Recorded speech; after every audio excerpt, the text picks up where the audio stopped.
por el camino, cuando te acuestes y cuando te levantes. Las atarás a tu mano, las pondrás como frontal entre tus ojos, las escribirás en los postes de tu casa y en las puertas de tus ciudades.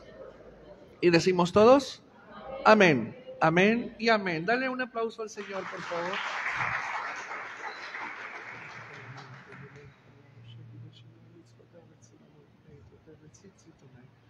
Muy bien, familia.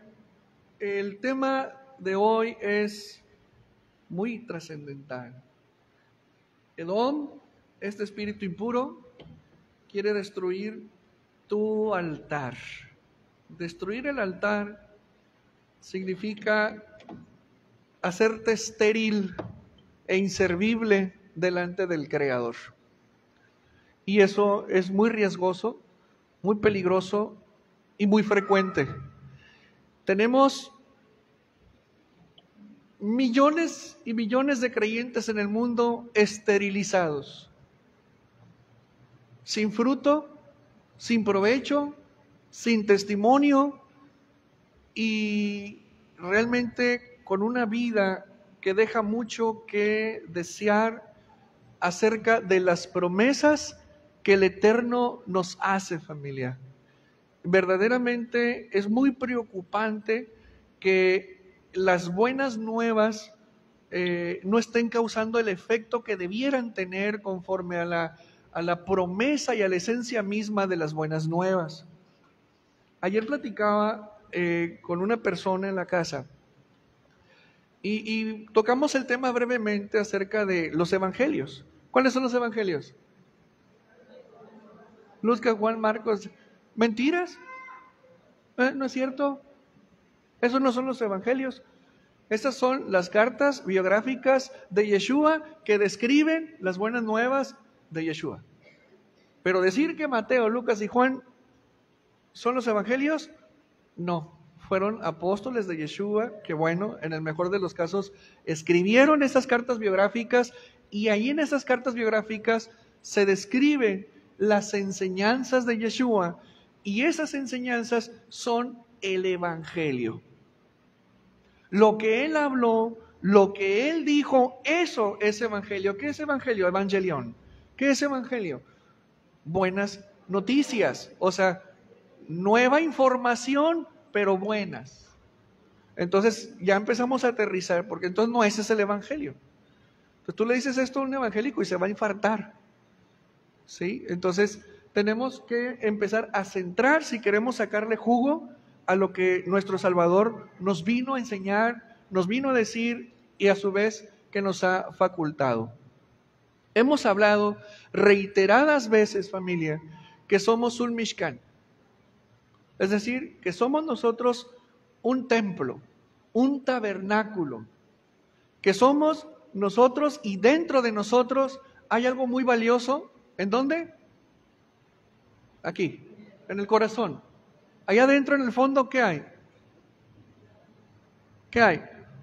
Un pequeño santuario. Es un pequeño santuario y que ahí debe de haber un arca. Y el arca debe de tener un contenido. Ahora, te hice una pregunta hace unos momentos. ¿Qué es lo que hace que el Mishkan sea Mishkan? ¿Qué es lo que hace que el gran templo de Shlomo sea un gran templo? ¿Lo majestuoso o lo práctico del Mishkan? Que haya un arca. Sin arca no hay nada. ¿Por qué? Porque el arca es en sí misma la presencia de Elohim. Y hay de aquel que tocara el arca, ¿qué le pasaba? Caía fulminado. Fulminado caía. Entonces, el arca es algo muy importante, porque es la presencia misma del Eterno enfocada en algo material. Pero sin el arca, el Mishkan no era Mishkan. Sin el arca, el gran templo de Shlomo no era templo. Pero ¿saben una cosa? Nomás para darles un buen tip. Tú sabes que el templo de Shlomo fue destruido. Era glorioso. Y en esa destrucción se perdió el arca. Te hablo de historia. El arca se perdió. Hay muchas teorías acerca de dónde quedó, pero ya cuando viene la reconstrucción, 70 años después, se encontró solamente el rollo de la Torá. Porque hasta eso se perdió. No había Torá escrita. Se perdió el rollo. Entonces los eruditos, mientras estuvieron en Babilonia, los que memorizaron parte de los rollos, pues se juntaron y ahí trataron de armar algo, pero pues no era el 100%. Entonces ellos dicen, tenemos que hacer algo porque no vaya a ser que aquí nos asimilemos como ocurrió en Egipto. Entonces acuérdense que los desterraron, los sacaron de Israel y se los llevaron a Babilonia, a Nabucodonosor. Entonces ahí residía todo el pueblo de Israel. Sin embargo, a diferencia de la vida que llevaron de esclavos en Misraim, en Babilonia vivían como reyes, vivían mucho, muy bien, de tal manera que dicen los sabios, ¿qué vamos a hacer?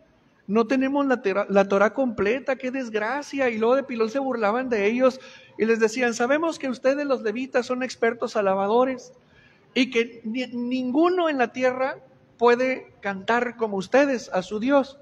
Por favor, cántennos. Entonces ahí es donde nacen algunos salmos. Y dicen ellos, ¿cómo hemos de cantar salmos de Yahweh en tierra extraña? No, no podemos hacer eso, decían ellos, ¿no? Y bueno, era tremendo el sufrimiento. Y dicen ellos, bueno, tenemos que recuperar lo que tenemos que asentar, dejar por asentado lo que retenemos en la mente, y es ahí donde nace el Talmud. Es ahí donde nace la figura rabínica. Es ahí donde nace ya formalmente la yeshiva, para evitar que el pueblo de Israel fuera asimilado por Babilonia. Y Baruch Hashem que así fue. Bueno, se construye el templo, el segundo templo, y sin embargo, tú has escuchado y creo que ya leíste esa parte, donde el segundo templo no tenía la gloria de Dios. Y lo dice de esta manera, la majestuosidad y la gloria del templo segundo no tenía nada de comparación con la majestuosidad y la gloria del primer templo. ¿Sabes por qué? ¿Sabes por qué? ¿Sabes por qué? ¿Por qué? Porque no hubo arca. Allá adentro no hubo arca. Entonces todo el tiempo que el templo duró parado, no hubo arca. Y por lo tanto, donde no hay arca, no hay Shekinah. Y obviamente la presencia de Elohim, no. Entonces, ¿qué ocurrió ahí? Que todo ocurría por la emuná. Entonces, la generación que conoció, que vivió y que trabajó en el primer templo, cuando ven, si hubieran podido ver el segundo templo, hubieran dicho, no hombre, nuestras generaciones posteriores no traen nada en el morral. Qué indignación que la presencia de Elohim no esté ahí. Interesante. Ahora tú dirás, y con buena razón, ¿por qué el Eterno no permitió que el arca estuviera ahí? Pero lo curioso es que cuando reconstruyeron el templo, resulta que nomás encontraron los rollos de la Torá. Lo demás no. ¿Por qué? Es decir, el sacerdocio y el maná. ¿Por qué no? Porque había un plan maestro. Porque había un plan por materializarse siglos después. Pero sí, el Señor les regaló la Torá. Entonces, cuando andaban los constructores ahí entre los escombros, se alegraron, descubrieron los rollos que escribió Moshe y dijeron, ¡ajúa! Tenemos la Torá. Así que lo que escribieron los sabios, lo que escribimos se queda. Lo que escribimos se queda. Y la Torá, venga, chepa acá. ¿Sí lo entendiste? Bueno, entonces se alegran, sacan los rollos y dicen, ya encontramos la Torá. ¿Y qué hizo la gente para la construcción del segundo templo? Ocurrió lo mismo que cuando se iba a construir el Mishkan. ¿Qué hizo la gente? ¿Se acuerdan? Aportaron oro, plata, telas, trabajo del albañil, gratis, todo gratis. A tal grado que Nehemías, creo que era el encargado, dijo, ya no. O sea, se repitió la historia. Ya no den, ya es suficiente, con esto lo hacemos, órale, vamos a trabajar, y reconstruyen el templo sin el arca. Sin el arca. Entonces, a ver, quiero llevarte al Mishkan. Ahorita te dije que Moshe se encargó de levantar y de desarmar el Mishkan 42 veces en 40 años. ¿Estamos? ¿Qué es eso? ¿Por qué? O sea, ¿por qué Moshe no se ayudó con los levitas a armar y a desarmar? ¿Por qué era ese trabajo solo para él? ¿Era pesado? Era pesadísimo. Era un hombre grande, fuerte. El Eterno a través de su espíritu le daba fuerza, pero era cansado. Al final terminó siendo un experto en armar y desarmar. Obviamente ese conocimiento y esa practicidad que desarrolló se la dio a Yehoshua, porque él era el que seguía. Pero ¿qué representa el hecho de armar y desarmar tantas veces? ¿Sí? Y a su vez entregar todos los componentes a los levitas encargados, que estaban divididos en 4 grupos, y ahora sí a cargar un grupo las maderas, los barrotes, otros las basas, otros el altar, y así. Se dividió en grupos de trabajo. ¿Qué es eso? Podemos decir, ojo, que cargaban con el templo. ¿Sí? Cargaban con el templo. Y cuando había necesidad de armarlo, lo armaban. Cuando había necesidad de avanzar, lo desarmaban. Avanzaban, se estacionaban y rearmaban. Y así se lo pasó. Entonces, ¿qué es eso? Una reconstrucción constante, una reedificación constante del Mishkan. Ahora, se construye el primer templo y se acabó la nomadía del arca y quedó ya permanente. Se destruye el templo, se reconstruye, pero no hay arca. Y luego viene alguien siglos después y dice, tumben ese templo y yo lo levanto en 3 días. ¿Cómo? Si tardamos 46 años, nuestros ancestros tardaron 46 años. 40, transición, 6, imperfección. Una transición imperfecta no puede atraer la Shekinah de Hashem. Dale un aplauso, pues. Baruch Hashem. Se destruye el templo. ¿Qué quedó? ¿Qué quedó del primer templo? Nada. ¿Qué quedó del segundo? ¿Qué quedó del segundo? Sí, un cotel, un muro, un pedazo de piedra, de todo lo enorme que era, nomás un muro. Entonces, ¿y luego? Pues resulta que el altar, resulta que el templo dejó de ser permanente en piedra y ahora es móvil en ti. Y por lo tanto, tú tienes la responsabilidad de levantarlo y de armarlo. Y cuando sea tiempo de avanzar, desarmas y vuelves a armar en mayor gloria cada vez. Por eso el Eterno se llevó el arca de ahí, pero dejó la Torá. ¿Lo estás entendiendo? ¿Y dónde quedó el arca? ¿Dónde quedó el arca? Ahí la traes. ¿Qué hay que meter nada más? ¿Qué hay que meter? La Torá, porque esa la sacó el Eterno y tú traes adentro el arca. ¿Qué hay que meter? La Torá, por eso tienes que estudiar la Torá. ¿Y qué te dijo Edom? Ya, eso ya no es para nosotros. Entonces un arca donde no hay Torá, ¿de qué sirve el maná? ¿De qué sirve el sacerdocio? Para nada. ¿De qué sirve hacer altar? Un altar corrompido, un altar sin la presencia del Eterno, un altar sin unción, un altar sin shekinah, una palabra sin vida, una palabra seca, una palabra sin aceite. ¿Para qué sirve? Para nada. ¿Para qué sirvió levantar aquel altar de piedra el segundo, si no estaba la presencia del Eterno? Para la religiosidad, nada más. Por eso opacaron la Torá y levantaron los mandamientos de hombre. ¿Y qué dicen los hijos de Lutero hoy? ¿Qué dice Roma? ¿Qué dice Edom?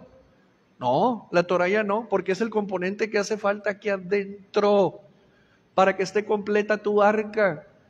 Y mientras tu arca no esté completa, la Shekinah del Eterno no mora ahí. Dale un aplauso al Creador. ¿Qué es entonces levantar y armar y desarmar? Cargar contigo.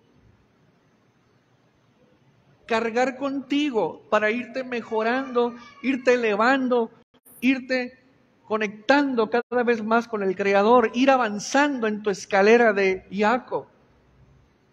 ¿Es tiempo de avanzar? Levanta. ¿Es tiempo de aguardar? Ok. Arma. ¿Es tiempo de avanzar? Levanta. ¿Es tiempo de aguardar? Aguanta. Y así nos la llevamos. Pero es un trabajo permanente. Elevación, mejoría, descascarriada. Yeshua lo enseñó así. Todo aquel que quiera salvar su vida, la perderá. Pero todo aquel que pierda su vida, la ganará. ¿Qué tienes que hacer? ¿Qué hay en el altar? ¿Qué se hacía en el altar? ¿Qué se hacía en el altar? Corbanot y teruma.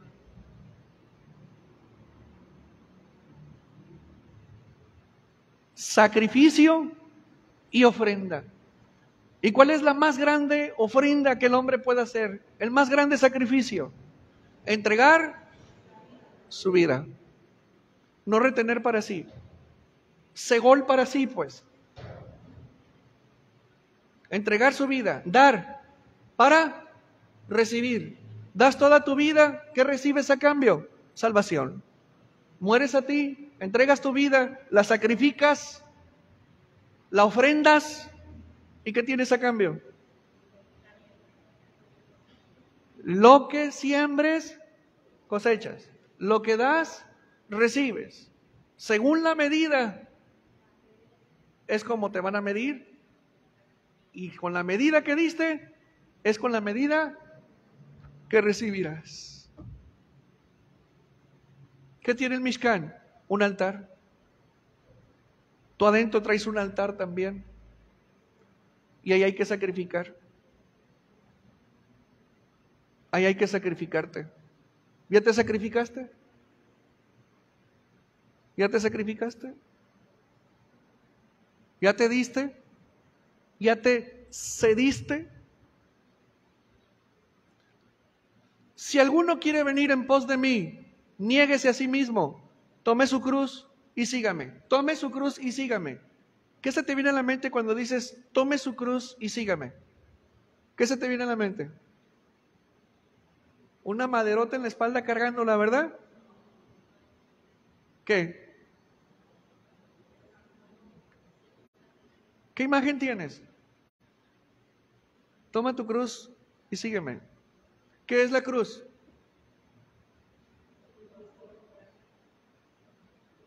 Un método de tortura. Y ahí fue donde el Cordero de Elohim fue sacrificado. Entonces, ¿qué viene siendo? Un altar. Un altar. Ahí se sacrificó al cordero, ahí se desangró al cordero y ahí se le traspasó el corazón. Entonces, ¿qué dice Yeshua? Carga tu cruz y sígueme. ¿Qué te está diciendo? Sacrifícate. Sacrifícate y trae contigo las cargas y las consecuencias de haber vivido mal. Tráetelas, porque vamos a trabajar con ellas. Dale un aplauso al Creador. ¿Y qué te dice Él? A ver, todos, ahí les va. Echad sobre mí vuestras cargas, que yo os haré descansar. Vengan a mí, todos los que están trabajados y cansados, que yo os haré descansar. Las cargas del pecado son tremendas. Qué hermoso, ¿verdad? Las cargas del pecado, las consecuencias de las malas decisiones son muy, muy difíciles de llevar. Y entendiendo bien que tú eres un mishkan, no un cargador. ¿Moshe qué hacía? ¿Cargaba? No, se ayudaba. Entonces Yeshua te dice, tú eres un altar, tú eres un templo, tú eres algo muy valioso. No fuiste hecho para cargar. Dame esas cargas a mí, échalas sobre mí, yo te haré descansar. Pero lleva mi yugo, que es fácil, y mi carga, que es ligera. Ahora, ¿para qué es todo esto? ¿Para qué es? ¿Para qué el sacrificio? ¿Para qué terumá? ¿Para qué corbán? ¿Para qué entregar tu vida? ¿Para qué deponer tu vida? ¿Sabes para qué? Para repararte. Para reparar tu mente, para reparar tu corazón, para reparar tu cuerpo, para reparar tus emociones, para reparar el daño que has recibido de otros y el daño que tú mismo te has hecho con tus propias decisiones. Yeshua quiere repararlas. Pero Él necesita que hagas terumá, pero la mejor terumá de tu vida. Él necesita para darte que tú des. ¿Lo entendiste? Y después, ¿qué nos dice? Cuando ya estamos reparaditos, equilibrados y en elevación, id y anunciar las buenas nuevas. O sea que no fueron los apóstoles y dijeron, ¡hey! Mateo dice. No, ¿verdad? No, traemos las buenas nuevas. El perdón al hombre ha llegado. La restauración para quien quiera ha llegado. ¿Quién la quiere? Vayan de 2 en 2 y anuncien las buenas nuevas. Oren por los enfermos. Liberen a los que están endemoniados. Sánenlos, libérenlos, pregonen, digan. ¿Qué es eso? ¿Qué es eso?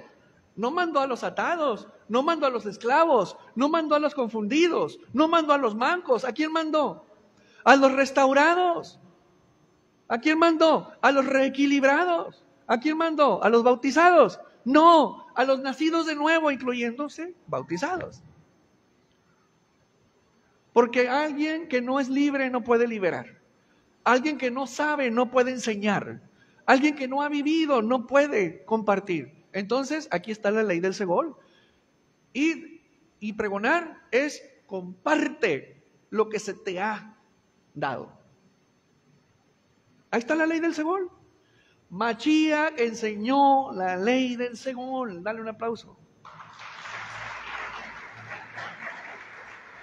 Necesitamos la renovación, la restauración de nuestro altar, de nuestro mishkan interior. Porque acuérdate que tu cuerpo, sí, ese cuerpo que tienes y que ves todos los días ante el espejo y cuando te bañas que lo aseas. cuando vas a comprarte una ropa, un zapato, lo que sea, ese es tu cuerpo. Ese pedazo de carne que está ahí, que todos tenemos, eso es un templo. Sí, es un templo tu cuerpo. O sea que no es solamente un pedazo de carne. No es nitrógeno, no es oxígeno, no, Señor, es un templo. Y dentro del templo, ¿qué hay? Un lugar santo. Y dentro del lugar santo hay un lugar santísimo. Y dentro del lugar santísimo debe de haber un arca con 3 elementos: Torá, maná del cielo y sacerdocio. Solo así la Shekinah mora en una persona.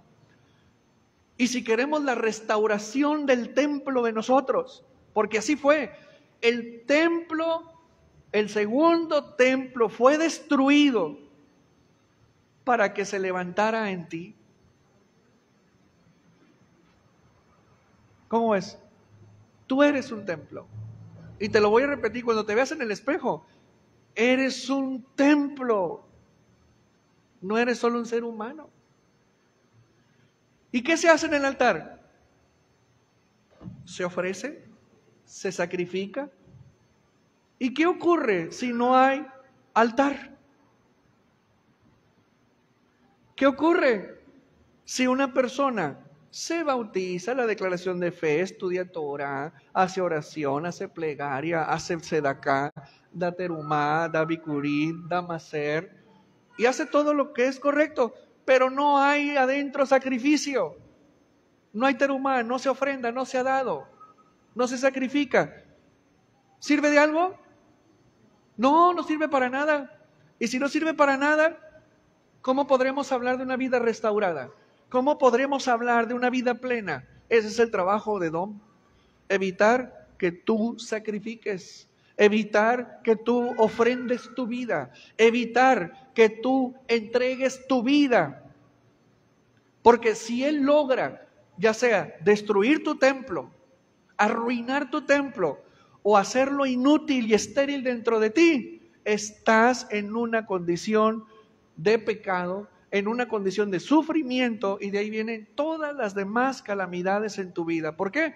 Porque retienes pecado, porque retienes carne, porque no has entendido que eres un templo donde se santifica tu vida, tu espíritu, tu alma, y más aún que debieras tener un arca completa, la presencia de Dios en ti, la presencia de su Rúa y el Hijo morando dentro de ti. 3 entidades debes de tener morando en tu templo, pero en un templo donde no hay altar, ¿qué le ofreces al Señor? ¿Qué le das al Señor? Él te ha dado vida, te ha dado trabajo, te ha dado casa, te ha dado esposa, te ha dado hijos, te ha dado esposo. ¿Y tú qué le has dado? Te dio, pero te dio para después pedirte. Y hay gente que dice, ay, mi marido es toda mi vida. El Señor ahí arriba, espérate, si yo te hice, yo te di la vida, yo te di el pelado. ¿Cómo que Él es toda tu vida? Te lo di para que tú me des a mí. Ay, pues llévatelo, Señor. Pues ahí te lo regreso, pues ahí no, a ti. ¿Qué le has dado a Hashem? ¿Te dio hijos? ¿Te dio trabajo? ¿Te dio ingresos? ¿Te dio cabello? ¿Te dio pies? ¿Te dio salud? ¿Te dio lentes? ¿Te dio libro? ¿Te dio Torah? ¿Te dio ropa? ¿Te dio una camita? ¿Te dio una cobija? ¿Te dio un abanico? ¿Te dio una... ¿Y tú qué le das? ¿Y cómo se lo das? No, pues yo ofrendo cada Shabbat. Si tú ofrendas y diezmas, pero no has dado tu vida, no has hecho altar. ¿No has hecho altar? Y nosotros hacemos altar, hacemos culto y hemos entregado nuestra vida. Así que nosotros, como dice el rabino Shaulo, pleitos, disensiones, griterías, ofensas, golpes, maltratos, engaños, mentiras, bla, bla, bla, bla, bla, bla. Eso ya no debe de ser en nosotros, porque eso es propio de los que andan en la carne, mas los que andan en el espíritu someten la carne. Y si andamos en la carne aún, le andamos haciendo al loco y a los espirituales y picudeando que sabemos Torah y somos una vergüenza en la vida real. ¿Cómo ven? Se requiere la reconstrucción de tu templo. Se requiere la reconstrucción de tu templo. Mira, te voy a dar una joya. Yo creo que ya vas a entender este verso. El rabino Shaulo lo enseña así. Porque habéis sido comprados por precio. O sea que tú perteneces a alguien, a quien te compró. Se pagó un precio por ti. Por lo tanto, tú ya no eres tuyo. No te perteneces a ti. Pues a Elohim en vuestro, ojo, en vuestro cuerpo glorifica. O sea, glorifiquemos a Elohim en nuestro cuerpo y en vuestro espíritu, los cuales son de Él. 1 Corintios 6:20. ¿Tú glorificas al Padre en tu cuerpo? Ya entramos, hasta ahí es demagogia. ¿Cómo le haces para glorificar al Padre en tu cuerpo? No, pues me baño. ¿Cómo glorificas al Padre en el Espíritu? Alabo en el Espíritu. No. Las cosas son bien concretas. ¿Cómo glorificamos al Padre? ¿Qué es glorificar? A ver, para empezar, ¿qué es glorificar? Dar gloria. Sí, pero ¿qué es dar gloria? Es que mucha gente dice, gloria a Cristo, gloria a Dios. Sí, pero a ver, ¿qué es darle gloria? No es gritar gloria.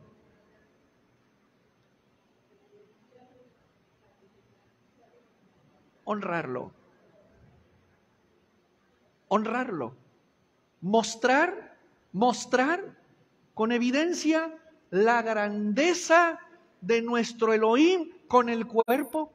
¿Cómo? Si es un cuerpo de muerte, corrupto, sucio, genera gases, se enferma. ¿Cómo le voy a hacer para glorificar al Padre en mi cuerpo y en mi espíritu? Bueno, vamos a hablar con un poquito más de espiritualidad. El cuerpo no solamente es carne, es templo. Es templo. Entonces, ¿cómo hago grande al Eterno? ¿Gritando que Él es grande? No. Tiene que haber una evidencia en tu cuerpo. Tiene que haber evidencia espiritual de que el Eterno es grande, es glorioso y es majestuoso. ¿Y cómo le hacemos? Hay mandamientos que sirven para fortalecer tu carácter. Hay mandamientos que sirven para conectarte. Hay mandamientos que son para bendecirte. Hay mandamientos que son para probarte. Hay mandamientos que son para purificarte. Hay mandamientos que son para fortalecerte. Entonces, ¿dónde está la gloria de Dios en mi cuerpo? Si tienes un cuerpo purificado, limpio, ¿qué mandamientos purifican el cuerpo?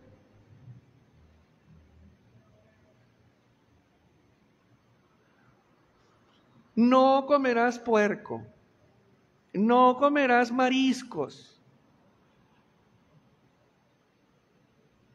¿Qué más? Purificación después de la menstruación. Purificación después de haber ido a un panteón. Después de haber tocado un muerto. Purificación del cuerpo. Purificación después de un parto, de una cesárea, de un aborto. Purificación. Hay mandamientos para purificar el cuerpo. Entonces, hay mandamientos para cada aspecto de la vida del hombre que en la suma nos purificamos, nos fortalecemos, el Eterno nos bendice, el Eterno nos conecta. Así que, ¿qué más queremos? La gloria de Dios se manifiesta en nosotros cuando hay mandamientos, porque, a ver, ¿cómo se le llama? ¿Cuál es el nombre completo del arca? El arca de la alianza. Bueno, ese es chavalito, pero tiene otro nombre. El arca de los testimonios de que el Eterno existe. ¿Y cuáles son los testimonios? Pues la Torá entregada, las tablas, el man y la Torá. Esa es la evidencia. El maná ahora es espiritual y lo estás recibiendo. ¿Sí? El rollo, si ya lo compraste, ahí lo tienes en tu casa, y si no, de tranza en el PDF de pirata. ¿Sí? Y el sacerdocio.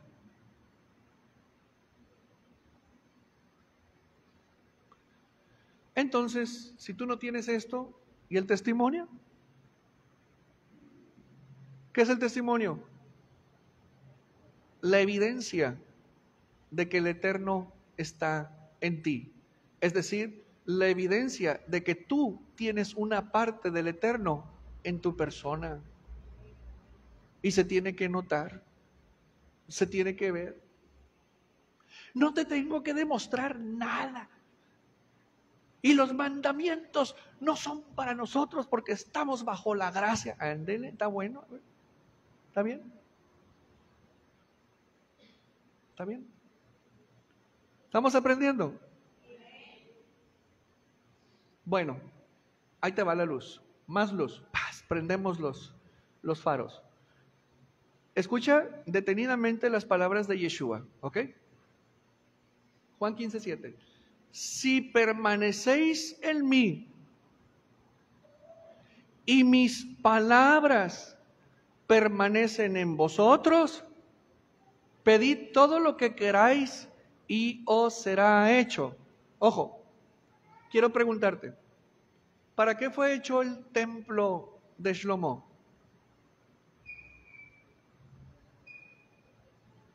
¿No más? Para que el Padre se glorifique, porque ahí vivía. ¿Para qué fue construido el Mishkan? Para que la gloria de Dios se manifestara en su presencia, en su Shekinah. ¿Para qué fue construido el segundo templo? Para que la gloria de Dios estuviera. Ya no estuvo. Ahora, ¿para qué te constituyen a ti un templo? Para que se glorifique el Eterno en tu vida. Es decir, para que el Eterno se manifieste en gloria, en poder y como Él quiera. ¿Estamos? Bueno, continúo. En esto es glorificado mi Padre. Ojo, en esto es glorificado mi Padre. Dijo Yeshua, ¿en esto yo me glorifico? No. En esto es glorificado mi Padre. Coma. En que llevéis mucho fruto.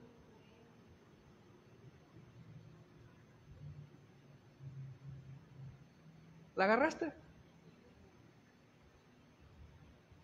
Y seáis mis discípulos. Porque el Padre me ha amado, así también yo os he amado. Permaneced en mi amor. ¿En qué se glorifica el Padre? En tus resultados.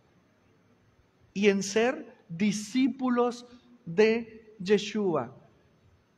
Entonces, si el templo de Shlomo se erigió para la gloria del Padre, si el Mishkan se erigió para la gloria del Padre, y si de ti se espera fruto para la gloria del Padre, ¿qué eres tú? Un templo móvil donde el Padre quiere glorificarse en tus frutos. Entonces, alguien que no tiene frutos, la gloria del Padre no se manifiesta. ¿Y sabes por qué? Porque ahí no hay un arca.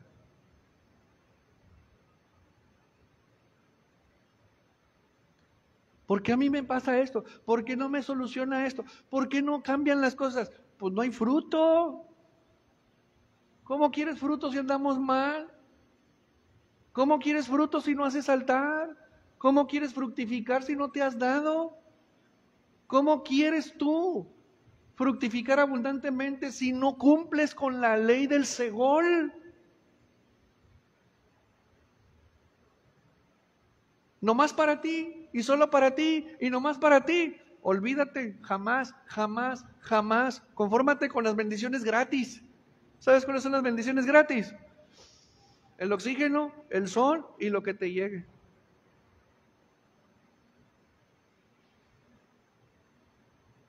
¿Lo entendiste? Tú como templo debes de reconstruirte. Debes tener habilitada la fuente de agua. Debes de tener habilitado el altar. Debes de tener una menorá dentro. Debes de tener la pantalla de entrada. Debes de tener el velo que separa el lugar santo del santísimo. Y debes de tener tu arca ahí adentro completita. Si no, muchos tendrán que conformarse con estar en los atrios de la casa del Padre. Pero los que tenemos la Torah y el testimonio de Yeshua, adentro de la casa del Padre. Dale un aplauso al Eterno. Quien no tenga los elementos del templo activos es una persona esterilizada. Es una persona que no genera fruto. Y ahí es donde está la preocupación de Yeshua. Por eso, familia, Edom pretende generar altares estériles. Porque si él desactiva en ti tu capacidad de dar y de sacrificar, te va a tronar todo en tu vida. Si no hay ley del segón, olvídate. Si no hay fruto, olvídate. Olvídate. Se tendrá una vida muy difícil, una vida compleja. Podrás tener salvación, pero mientras permanezcas en este mundo, le vas a batallar, tus ojos van a ver horrores si no te pones las pilas. Dale un aplauso al Creador.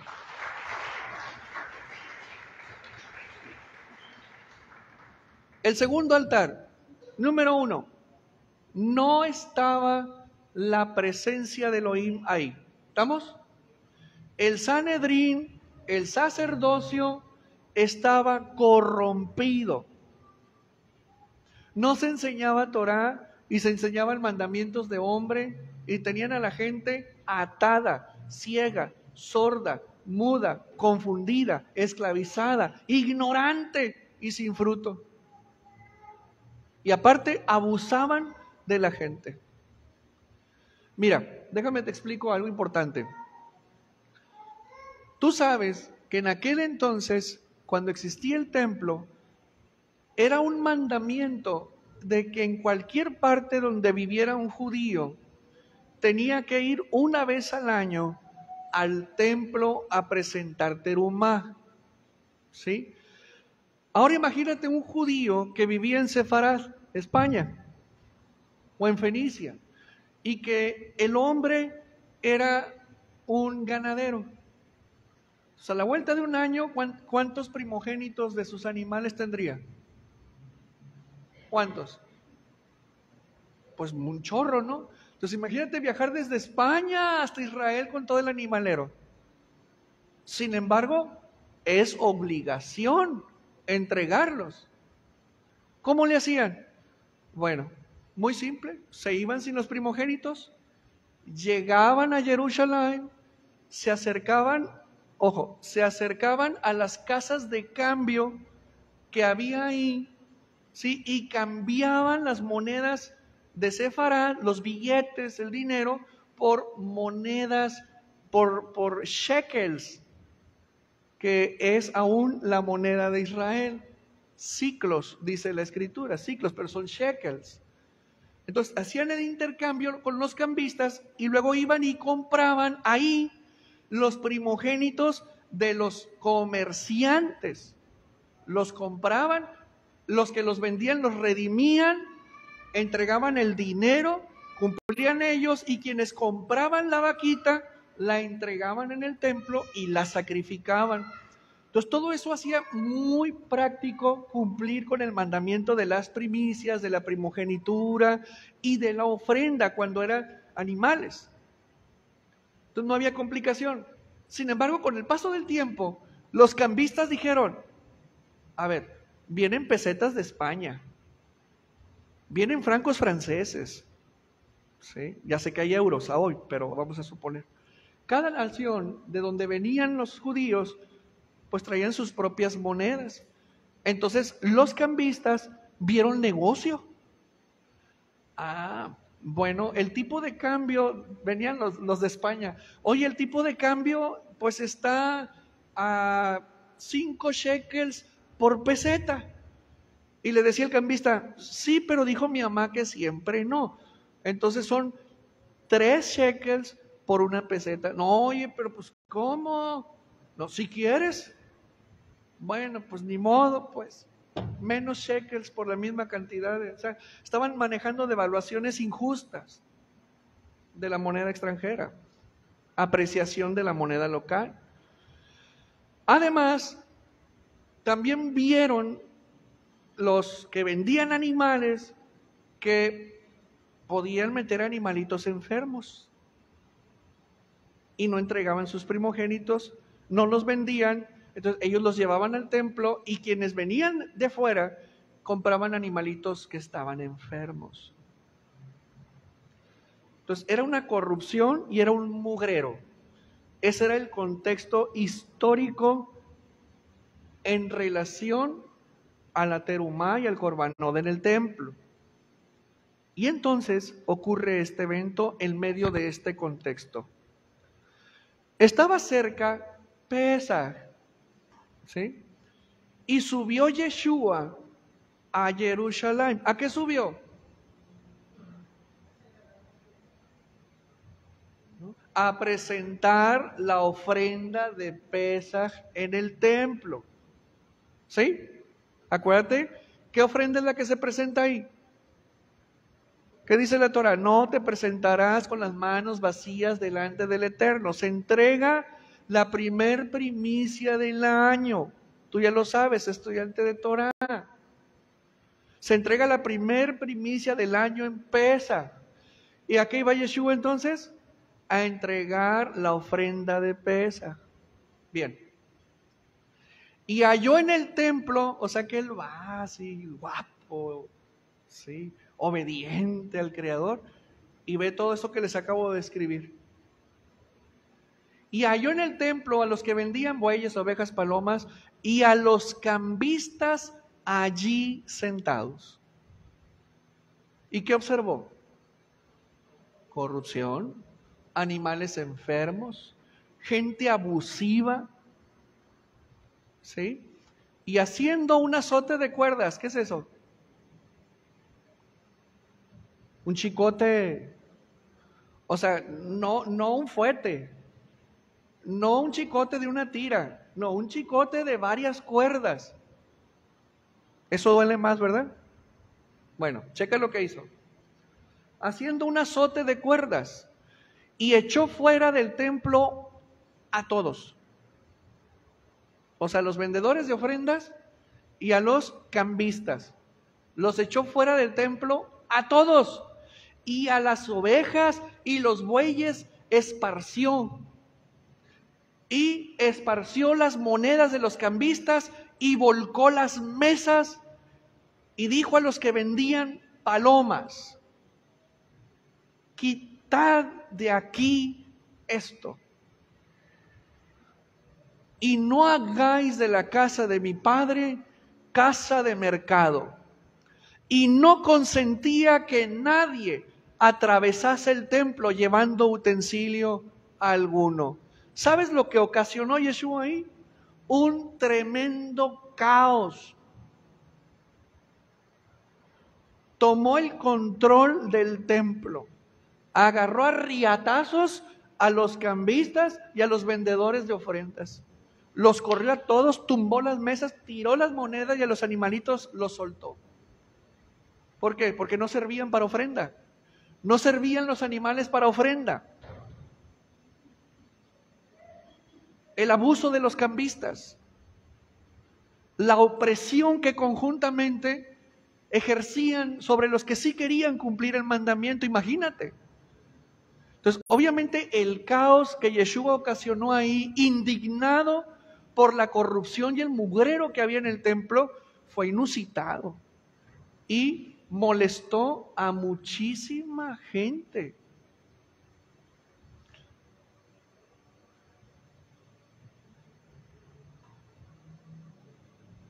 Y les enseñaba diciendo, ¿a quién? ¿A los cambistas? ¿A los comerciantes? A los que llevaban su ofrenda. Y les enseñaba diciendo, ¿no está escrito? Mi casa será llamada casa de oración para todas las naciones. Mas vosotros la habéis hecho cueva de ladrones. El celo por resguardar la santidad del templo, al menos en los procedimientos. Entonces se acordaron sus discípulos que está escrito, el celo, escucha, el celo de tu casa me consume.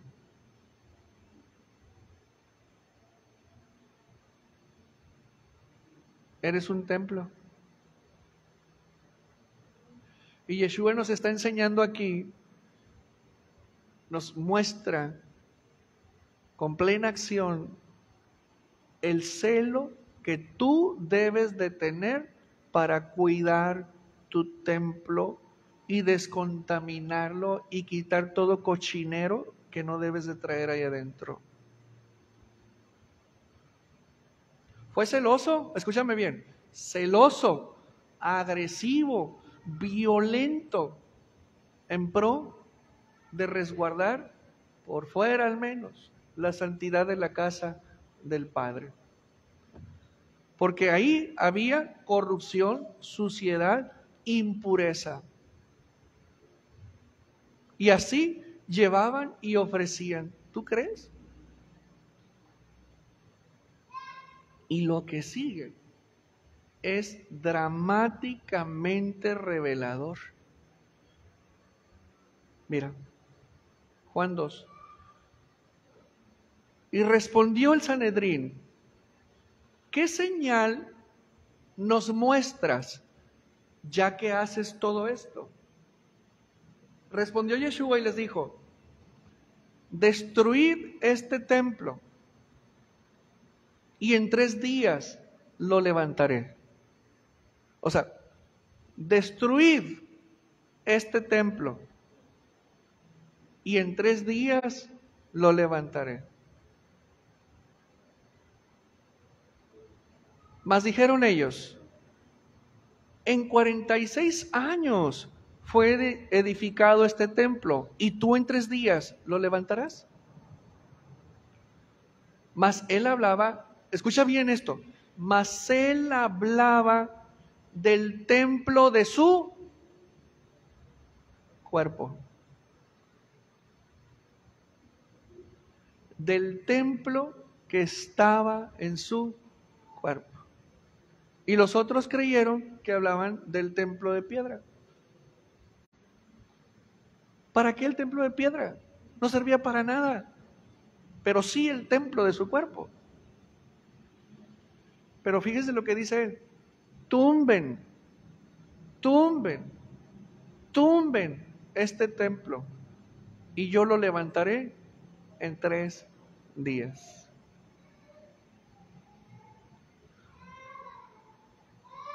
Por tanto, cuando resucitó de entre los muertos, sus discípulos se acordaron que había dicho esto y creyeron la escritura y la palabra de Yeshua, que Yeshua había dicho.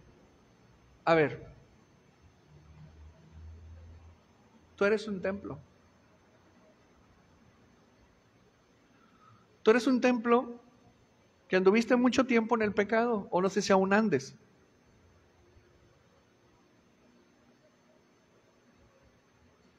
Pero un templo que pretende ser usado por el Eterno, hay que tumbarlo, hay que deshacerlo para que sea Yeshua quien lo restaure.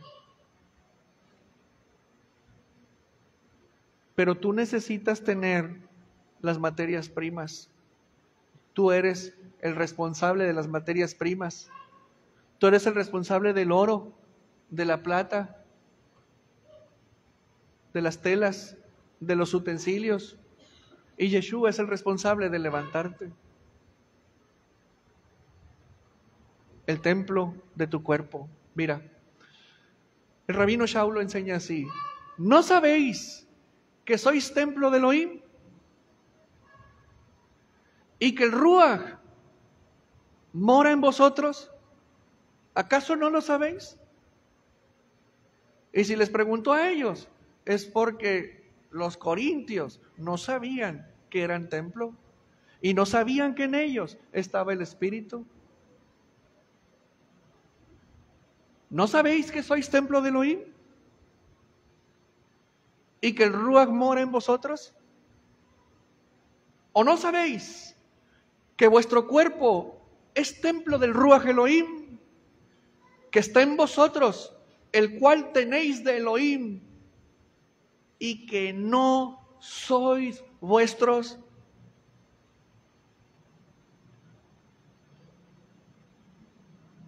Entonces imagínate un templo con camarones, un templo con puerco, tamalitos de puerco, un templo con comida chatarra, un templo con pizza,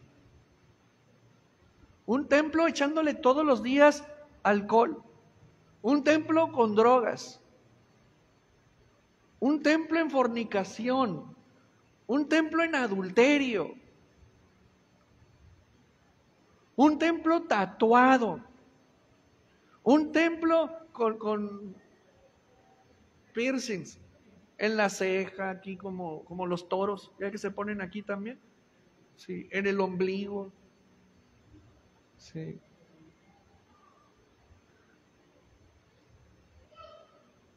¿Cómo ven?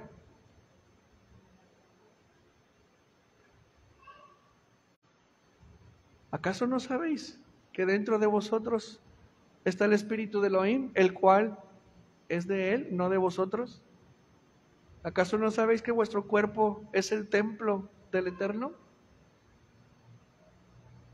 Entonces cuando Yeshua dijo, tumben este templo y yo lo levanto en 3 días, también te lo está diciendo a ti, Inés, Conchita, Rosy, Kelly, Rosy, Cristian, Omar. Tumba tu templo. Túmbenlo. Es una decisión propia. Túmbalo. Y yo lo levanto. En 3 días. Pues depende de ti. Todo depende de ti. ¿En qué momento tuvo lugar esta situación? Empieza la salida de la esclavitud. Dale un aplauso.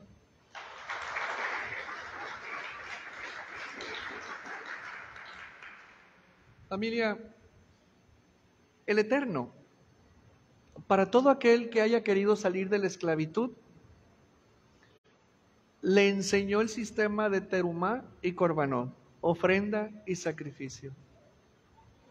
Y el Eterno pretende que tu altar en tu interior esté activo dando tu vida todos los días a Él, ofrendando tu vida todos los días a Él, sacrificando tu vida todos los días a Él, haciendo mermar tu carne para que emerja tu espíritu. Y con ese comportamiento hagas que el Eterno more dentro de ti, more su Hijo y more el Espíritu, porque eres un templo. Y es muy importante entender que hay otros que pretenden ocupar la morada del Padre dentro de nosotros. Y estos son espíritus impuros que es necesario expulsar y echar fuera de nuestro interior. ¿Te acuerdas cuando Yeshua dijo que un espíritu impuro, cuando es echado fuera, se va a lugares secos y ahí dice él, extraño mi casa, volveré a ella, tomaré 7 espíritus peores que yo y regresaré y entraré a mi casa? Así vive un esclavo, invitando a esos espíritus a morar dentro, a derroir, a arruinar, a destruir y a impurificar a la persona. ¿Cómo podrá vivir una persona? ¿Cómo podrá vivir el Eterno dentro de nosotros? ¿Cómo podremos tener un altar activo, una fuente de agua viva dentro de nosotros, fluyendo, si realmente tenemos compañía equivocada? No, tenemos que empezar a reflexionar acerca de quién mora con nosotros, quién está coexistiendo dentro de este cuerpo con nosotros. El Eterno lo que quiere es que coexistamos y que convivamos con Él, con su Espíritu y con Yeshua dentro de nosotros. Yeshua es la Torá encarnada, es la Torá, la palabra de Dios viva. Él es la Torá. Estudiar la palabra del Eterno y hacer sacerdocio en nuestra vida es reactivar todos los elementos que conforman nuestro altar interior. Pero mientras tú no tumbes tu altar, mientras no tumbes tu templo y le permitas a Yeshua reconstruirlo, olvídate que tengas a las 3 personas viviendo dentro de ti. Será imposible. O son ellos o son nosotros. Es muy fácil dejar entrar a los otros. Pórtate mal nada más. Sé anárquico, sé rebelde, sé irresponsable, sé pecador, sé disoluto. Y tendrás adentro legiones. Pero para que nuestro Salvador, nuestro Padre y el Ruach vivan aquí, en este templo, se requiere mucho trabajo. Así que, familia, quiero terminar con esto. Edom, por un plato de frijoles, cambió su altar. Pero Jacob, celoso de su primogenitura, fue y se la quitó. Yeshua hoy nos enseña que tienes que aprender a ser celoso de tu templo, celoso de tu cuerpo, celoso de tu corazón, celoso de tu mente, celoso de tus emociones, custodiando la gloria de Dios dentro de ti y haciendo que Yeshua diga con toda la boca, en esto se glorifica mi Padre, en que vosotros llevéis mucho fruto y seáis mis discípulos. Queda en tu cancha. Dale un aplauso al que